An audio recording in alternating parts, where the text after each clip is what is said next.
Okay, this is just a short series of videos showing you guys how to use Aspire to be able to create what it is that we want to be able to create for a CNC machine. So first up, what are we making? This particular object here, right? So this is what I'm going to use as the example, but you can use these videos for all manner of plans. All right, so let's get into it. So first off, we want to create a new file. And it'll open up a board that looks like this. And now we're just going to go through our preferences about what we want. So this is our job setup. What we're effectively doing here is we're telling the machine how we want to relay the information and what size the piece of material is that we're going to be using.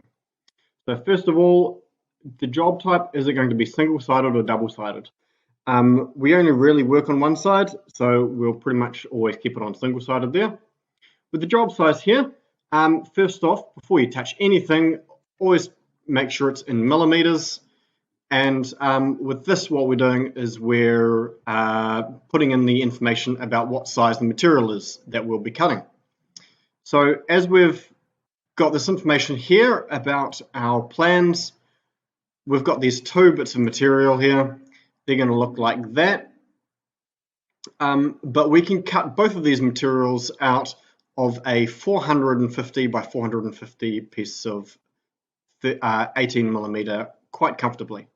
So if we put 450 by 450 and the material is 18 millimeters thick, whether that's plywood or MDF, that should be fine.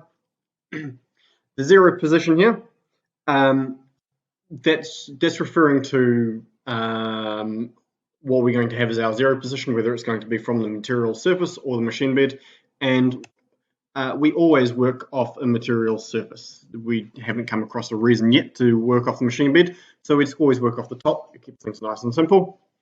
And with XY datum position, we'll talk about this a little bit more later on, but what we do when we get our piece of material is we put we mark it from corner to corner and corner to corner and put a little X in the middle of it, and we'll use that to line it up with the machine and to get our zero on the machine, and basically tell the CNC machine where the piece of material is and where we want to start from. So we always use the center for the most part.